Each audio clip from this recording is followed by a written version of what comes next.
your tribe? I'm a descendant of the Saginaw, Swan Creek, and Black River bands. Part of that group is on that reservation. That's the Saginaw Chippewa Indian tribe. Wow, that's so interesting. And so when you were a kid, you lived on the reservation as well? Well, my grandfather lived off-reservation. He moved probably about 15 miles off-reservation, primarily for work and access to resources. They were black ash basket makers. So where he moved, like, black ash was readily available, all the stuff we needed for carving handles. So he technically lived off-res, but he was like 15 miles away, so not too far, but. And how many people live in the reservation? I would say it's probably between, like, I don't know if it's between 800 to maybe 1,100 people. A lot of the members don't live on res. They're considered off reservation, or District 3 they call them, for voting rights and stuff, but the largest percentage of the population lives off res now. A lot of times that's for educational purposes, jobs. Prior to the casino, there were very few jobs, and the unemployment rate was like 90-something%. So a lot of people left just for work, education, things like that. We're rolling, yes? Yes. Why do you choose to live on reservation? I think maybe family, Okay, so there's a perfect example of, since my voice won't be heard and you say, I think maybe family, it doesn't. Okay. So Yep. If you said, I choose to live on, or however you want to put it. Okay. So why do you choose to live on reservation? I think, for me personally, the reason we live on the reservation is because of family. In a 2 square mile area, I have probably, 150 relatives, so I can literally drive down the street and, like, that's my mom, that's my cousin, that's my uncle, that's my aunt. So it's mainly family ties. Wow, that's amazing. And now there are, because of the casino and because of other opportunities, now there are jobs there. And actually, the tribe is the largest employer in central Michigan, or was for years. I'm not sure if they still hold that, but, they employed over 5,000 people, so. It's so interesting because in the past couple of days, I've had a lot of people sitting in that chair talking about when General Motors was the largest employer, and that was before the era of the casino, correct? Yep. And the tribe had a 96 or 98% unemployment rate before gaming, and then after gaming, their unemployment is, if you're not working, it's just because you don't want to work. There's so many jobs. Most of the people that work on the reservation now are non-native, people that come from outside the community to fill the number of jobs that we need. Wow, it sounds like a huge industry. Oh, yeah, it's massive. I worked there for 17 and a half years in their table games department. So I, learned quite a bit, and they used to send me to the University of Nevada, Reno to go through gaming management classes and different things like that. So I spent a lot of time in gaming, and then left that ultimately to start doing the stuff that I really enjoy doing, which is the stuff that I did with my grandparents growing up. So I can't wait to talk to you about that. Let's start could you tell me again the name of the tribe that you belong to? I'm a descendant of the Saginaw, Swan Creek, and Black River bands of Ojibwe. The tribe in Mount Pleasant is the Saginaw Chippewa Indian tribe. I'm not a member of that tribe. My wife is, and then my kids are. And the tribe that you're a descendant of, geographically, where was that located? They were, their historic territories stretched from Alpena down into northern Ohio. Like I said, the Saginaw Chippewa Indian tribe is a small part of that group. At the time they reorganized, they represented about 15% of the Saginaw, Swan Creek, and Black River bands. And the Saginaw, Swan Creek, and Black River bands are basically working with the Department of the Interior right now for reaffirmation. But their first reservations stretched along the rivers from Flint all the way up to Bay City, and then they were moved multiple times before they ended up settling in Mount Pleasant on the Isabella Indian Reservation. So there was multiple treaties. All those treaties are made between the government and the Saginaw, Swan Creek, and Black River bands of Ojibwe. Are these current treaties or old treaties? Old treaties. They're all old historic treaties, like pre-1880. So old historic treaties. Being a Native American, do you feel like the consciousness with the United States recognition of tribal people is improving, is better, is more evolved than it used to be? I think it's improving. There's still a lot of areas that need to be, continued to work at and improve. And it does change depending on sometimes like who's in office. So you might get a better response out of, one group of politicians as opposed to another. So that's really important. I really want to use that. If you could say something that explains what it is, I think it's changing so that we know. Do you know what I mean? The treatment of Native people or the recognition or whatever you want to say. Okay. I think the recognition process for Native American groups in particular has improved. There's still improvements that need to be made. The Department of the Interior is currently working with our group to help us complete that. And the reason that they are working with our group is because they recognize their failures in causing a lot of the members to be basically left out. So they're trying to correct that now. How important is it for people to understand, not only Native Americans, but others, to understand and appreciate the culture of the Native people? Well, I think it's important for people to know the history and the original people from this land. And a lot of times people think that the Native people were suffering here or struggling, and then when non-Native people came, they helped them out. But in reality, Native people they did not want for anything. The forests in Michigan were huge, vast food forests. You could travel from one village to another village. You never needed to look for food. It was there. It was taken care of. It was maintained. When non-natives came into Michigan, the first thing they started to do was destroy those forests. Those forests were a vast, food source. And people are just realizing now that the forests weren't random. The way they were growing wasn't random, that the Native people were maintaining them and spreading this stuff, so that it was there.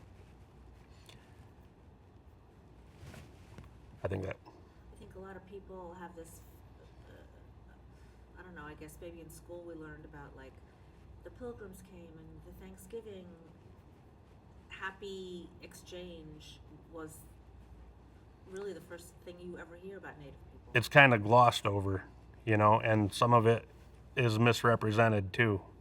So they'll tell you like, oh, they got along and everything was, but really that wasn't necessarily the truth. I've done a ton of research just on my own family because of politics within the tribe and different things. And spent weeks at the National Archives just reading letters that were written by tribal members to the federal government, and then the federal government's responses back. And they're heartbreaking. You know, reading those letters, some people, you know, just left their homes to go to a funeral and then came back and people had moved into their homes. And then when they write to the federal government for help, the federal government says, well, there's nothing we can do about it because they planted a garden, so they improved the property, you know. And that's just one. I mean, there's thousands of these letters and stories, and most people, I mean, even Native people, don't spend that much time researching that, you know, and it's truly heartbreaking. It's so important to, that's shocking. And what era would that have been in? For example, that one story. That was during like the land allotment process, and like I touched on earlier, when the original reservation stretched along the river from Flint all the way up to Bay City, but they started giving that land away. Lumber barons, even the people who were supposed to be in charge of distributing the land, worked with the lumber companies to sell that land off and move in, you know, settlers. And then when they would go to allot the land to natives, there would already be a bunch of people living there. So then they'd say, okay, well, now we need another reservation. So they'd set aside another tract of land. One was in Bay City.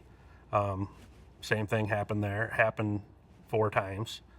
And then it happened in Isabella too, but they just said, like, it's just going to keep happening. So the reservation over there was supposed to be 10,000 plus acres, and it's actually like a little jigsaw puzzle now, you know, where it's reservation land here, but then there's a piece of non-reservation land in the middle of it, and that's from the same thing.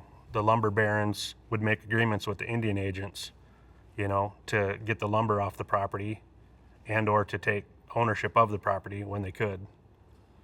Is there an active, like, effort underway to document all of this, and are books being written about this?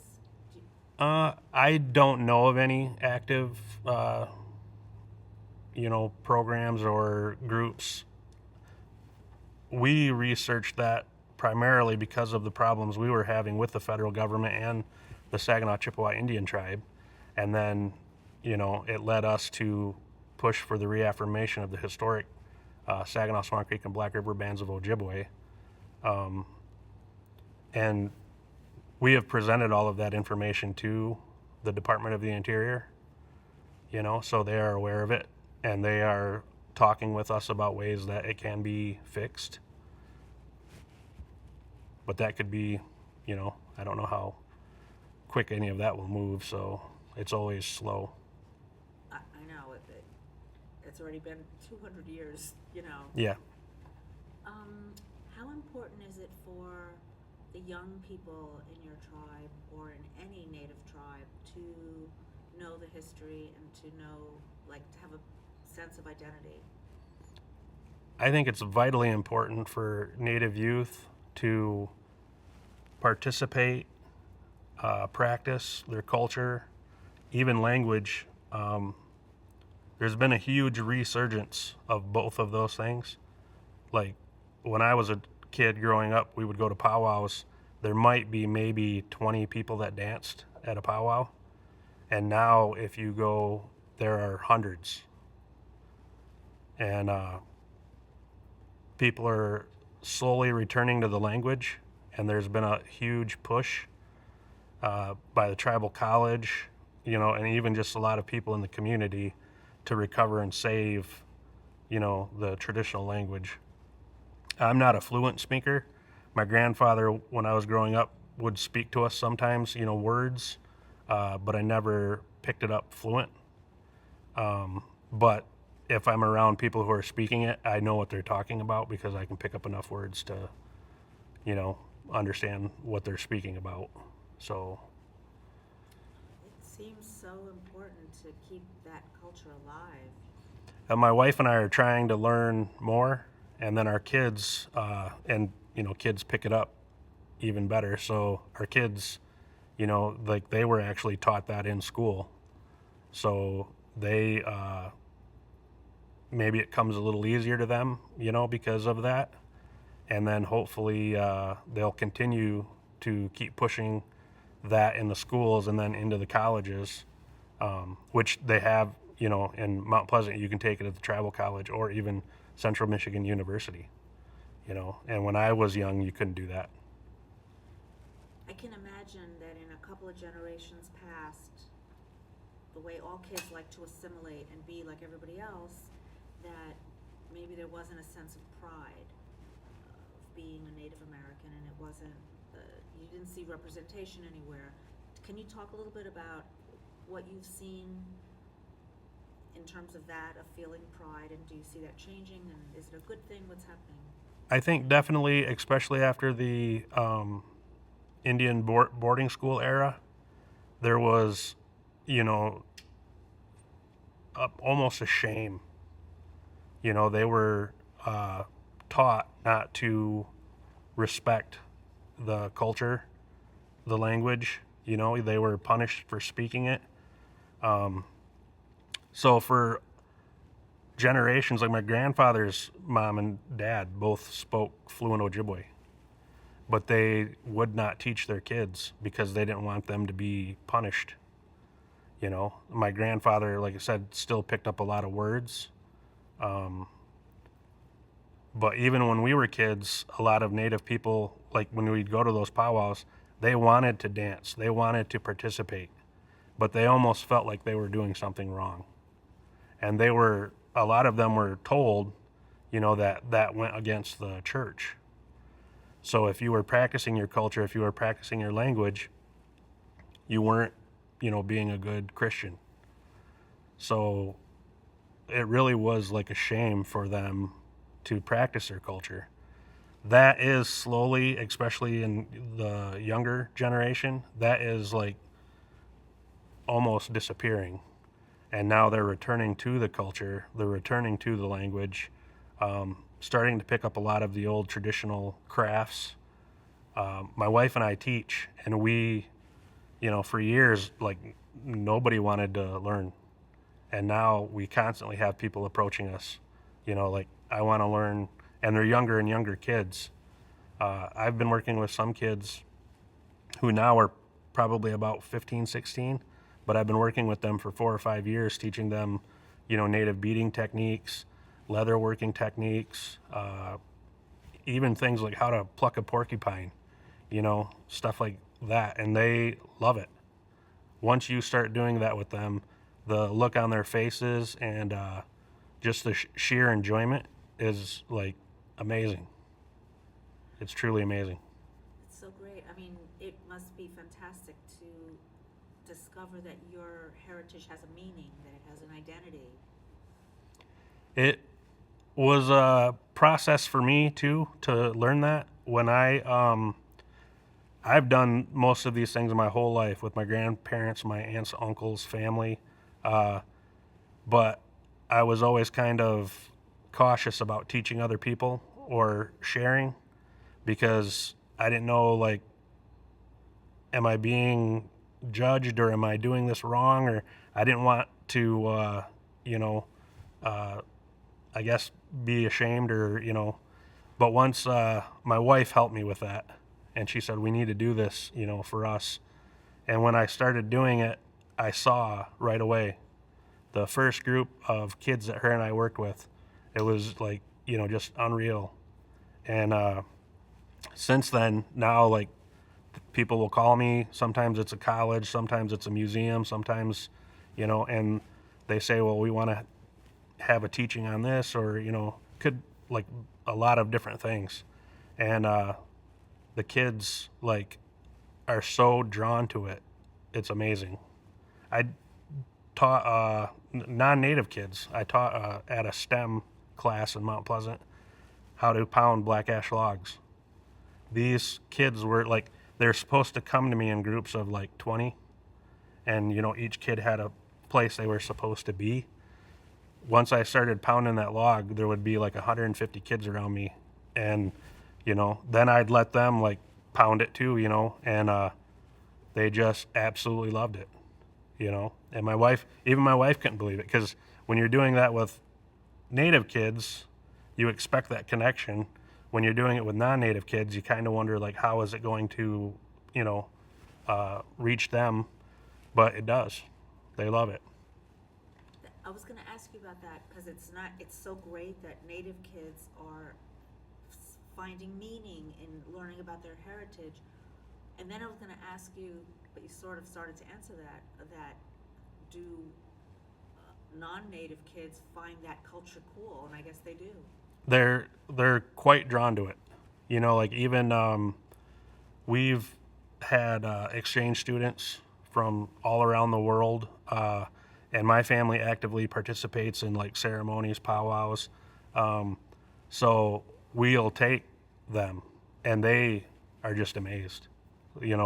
Like even people from Europe, and they see like the movie versions of all of this stuff, and then when they get to actually see what really happens and how we really, they love it.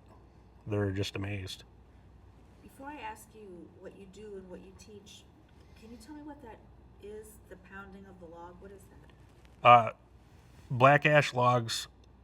You cut a section anywhere from 6 to 10 foot. You lay it on its side.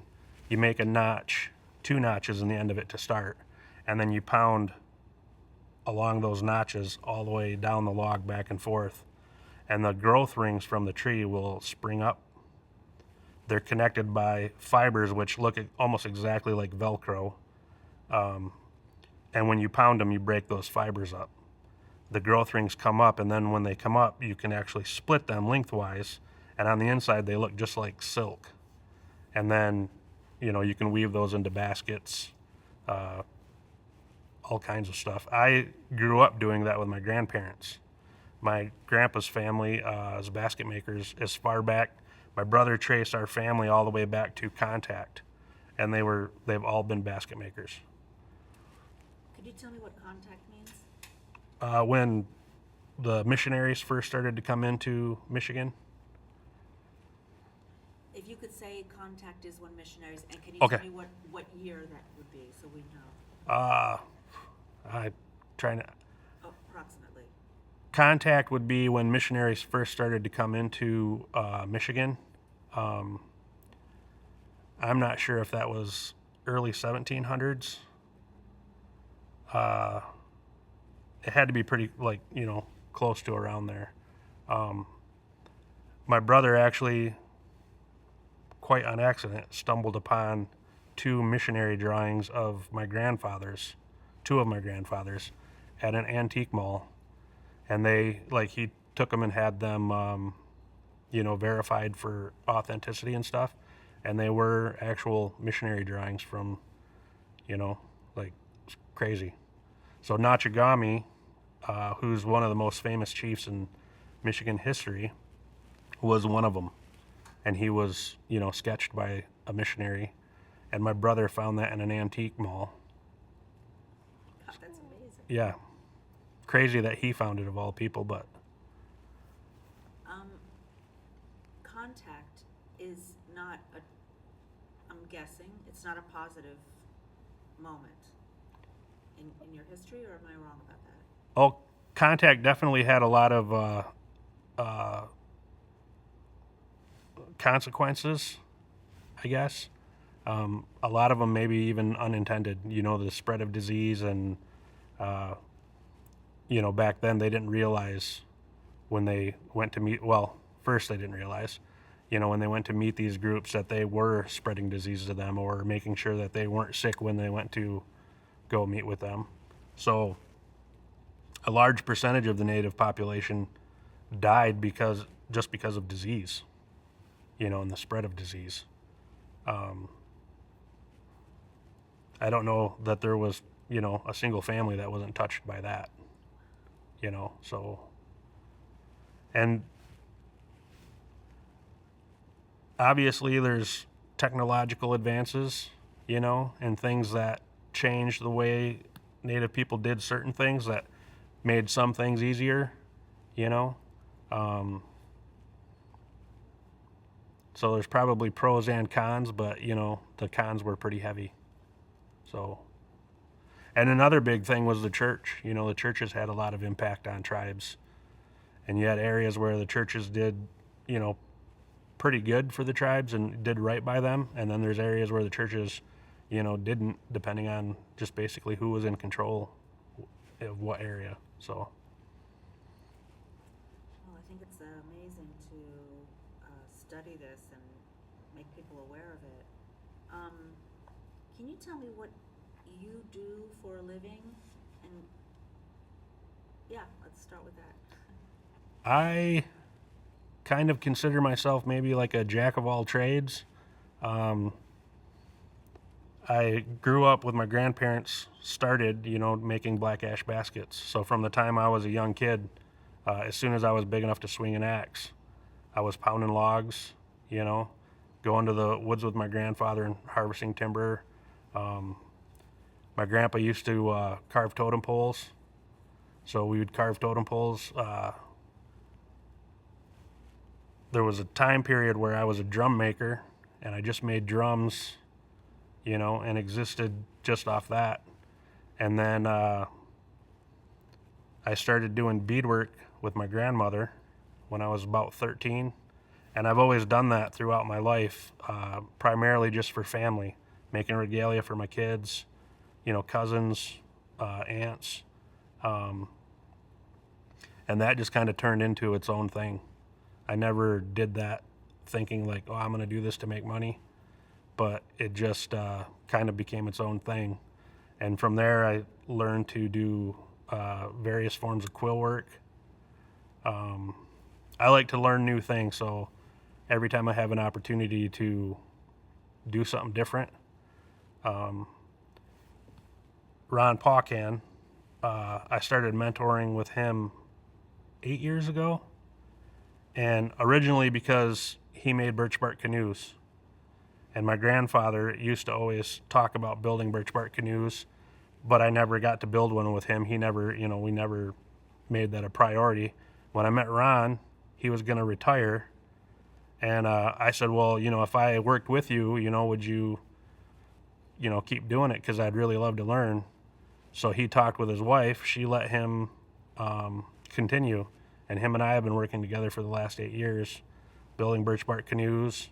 He's also taught me how to do porcupine quill boxes, bunch of different things, you know, so I'm still, you know, learning new skills. And then even the stuff that Ron's been teaching me over the last 8 years, I've already begun teaching the younger generation in Mount Pleasant, you know, on the Isabella Indian Reservation.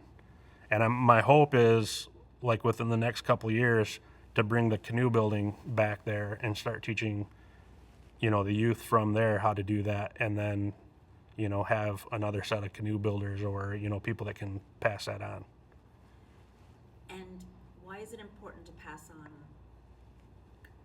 canoe building and all of these things? I think it's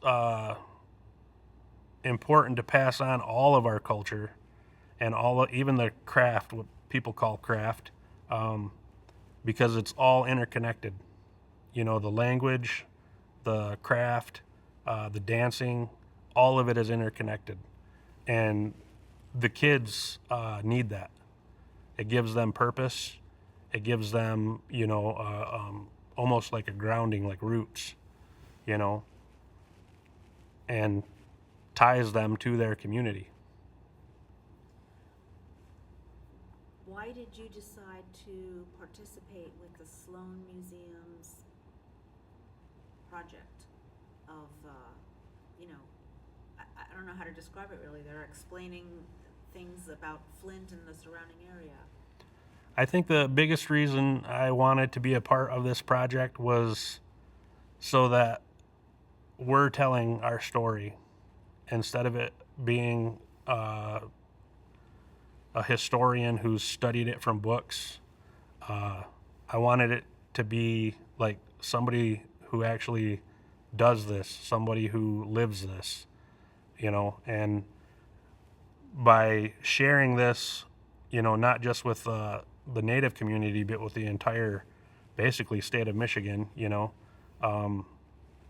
hopefully other people will see, the beauty in this culture, the intelligence, the engineering, the birch bark canoe is one of the most amazing feats of engineering ever, and that was done by native people. So I think it's important to share our story, our history, so that everyone can know it. I think everybody should know it. In Michigan, it's not really taught. It's kind of glossed over. The Ojibwe word for turtle is Mashikin. That is what our state is named. If you read historical books, they say that word goes back to the word Gitchagami, which is Great Lakes. It's not. The Ojibwe word for turtle is Mashikin, Michigan. That is what that word means. Turtle Island, this is Turtle Island. The beginning of creation for the Ojibwe people is Turtle Island. And Mashikin, completely surrounded by water, that's what Michigan means. That's amazing. There was a young woman here the other day talking about all these words: Pontiac, Saginaw, like Flint. Yep. She said that all those words come from native languages. If you drive around Michigan, it's everywhere. Most people don't, know what any of them mean, and there's some that I don't even know the meaning to. And I've spoke with fluent speakers who can't figure out some of them. They might have like an idea like, well, it's got to be about light, but they can't tell you what the full word is, and that's just things that have been lost,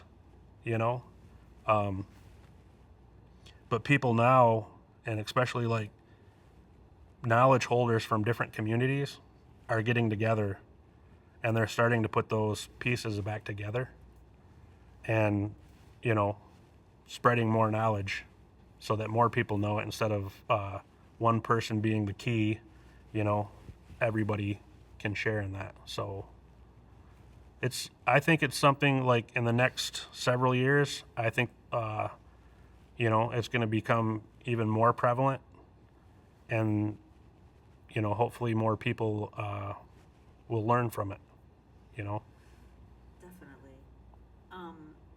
Can you talk about the teaching lodge? The teaching lodge?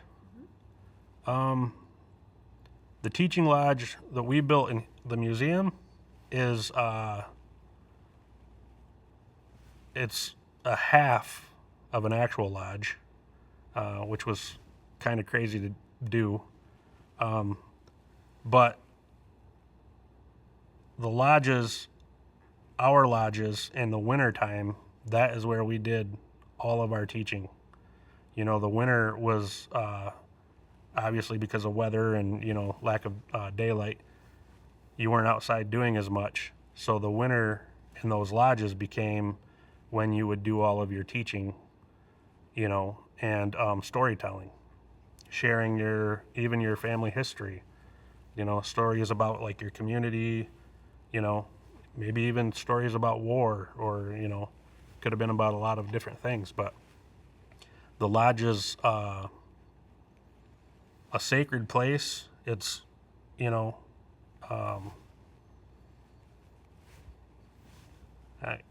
don't know, I kind of lost my train there. It's not where you live, it's a place that you go to. It can be both. Some lodges, there are lodges that are made specifically for ceremony, and those ones can be built slightly differently.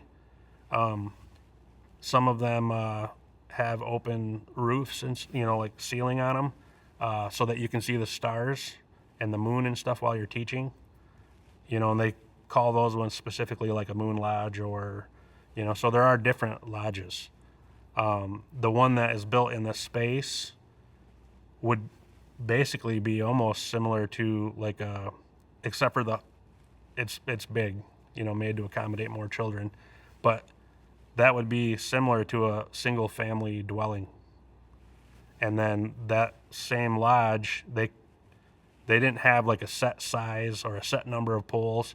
If you had 3 or 4 families living in it, it would be longer, So it's not like it had to be a certain number of poles or a certain number. Now, some of the ceremonial lodges, they do, have like certain number of poles they use, certain number of, and some of those have significance.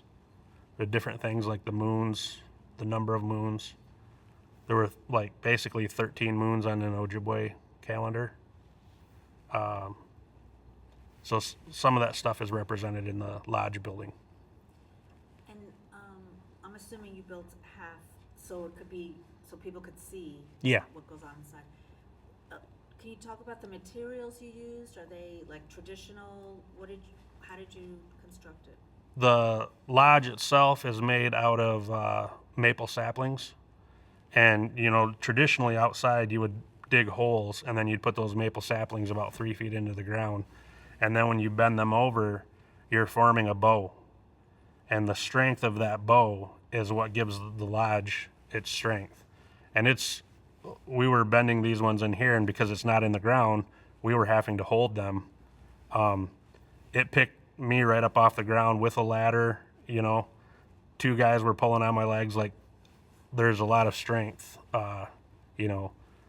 It's different building it outside, because your poles are in the ground, they're anchored, secured. Doing it in here was a challenge, but we got it. So is it 2 maple saplings, or are they all the way around? Well, you go down like the length of your lodge, and every 2 feet, so you're putting one on each side of the lodge and then bending them together to form, the hoop. And then when you get to the ends, you put them in the ground and bend them back up over top of the ones that you did going down the sides. And then those, traditionally, they could have been held together with basswood cordage, wagoop, could have been rawhide, rawhide lacing, a lot of different things. And then once they did that, they'd put a layer of bark over it. Historically, they would have mainly used birch bark, but they had access to huge birch trees, that like if you peeled one of those big old growth trees, you'd be pulling sheets off it like the size of plywood, so it was real easy to cover a lodge. Because of logging practices now, it's harder to find, birch trees that are that big. So they've started using, they were using black ash before the emerald ash borer started affecting that. And they also use elm. Summer lodges, they would wrap in cattails. They'd like tie cattails together, and so I guess that's another difference too, if you're doing like a winter lodge or a summer lodge. It's so like what you think of when you think of Native people, their connection to the earth and using what's there. That's, I think too, like a lot of people, because even in Indian country, when you talk to different people, they'll say, well, they only used this. And it's like, well, they might have there because they had it. They had access to it. But over here, they didn't have that tree, or they didn't have, so they used what was readily available to them. And I think sometimes people get caught up on that, like it's got to be this way, but they were masters of their environment, and they used whatever they had access to, and they knew how to use it and what to use it for. Birch bark is an amazing thing because it's antiviral, antifungal, antibacterial. They used it for food containers. If you did that with other trees, you would get mold, or you would get, funguses, but birch bark doesn't do that. knowledge of that people don't have now because everything is so. Or you just go buy a manufactured. container and Yeah, you yeah. go to Home Depot and get what you need or whatever. What does the teaching lodge symbolize? Why did you choose that to be this, I don't know, symbol of your culture? I think the biggest thing with the teaching lodge, you know, is, I don't know if I'd say unity, but like when they would share these stories in the lodge, you're doing this with family, you're doing this with, you know, your community, like they're the people who are like closest to you, and you're teaching them everything. You're teaching them history, you're teaching them medicines, you're teaching, you know, what better way to teach these young kids about the importance, you know, of community than to bring them into one of our lodges and show them, you know, what it was like, what it felt like, and for them to learn the same way my great grandfather would have learned. You know, I think that's a beautiful thing. I think it's another one of those things where you get the kids around it and they get so excited, you know, like maybe too excited. They want to start climbing up the sides of it or something, you know, like kids love that stuff. They're drawn to it. They want to touch it, you know, they want to feel it. They want to be a part of it. So The lodge that, I really want to see it, is it in this building? mm-hmm. The lodge that you built, is it something that kids will be able to touch and walk up to? They're gonna, from my understanding, the lodge is going to be accessible, and they're gonna actually have groups of kids sit inside of it.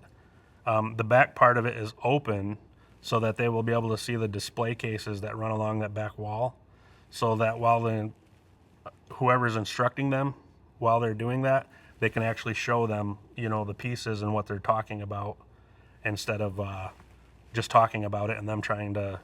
They're going to actually be able to sit there, look at the pieces, and have it explained to them, and, you know, learn about it that way. Were you involved in choosing or creating things in the display cases as well? I made most of the native regalia. I did all of the beaded pieces, some of the leather work, different pairs of moccasins.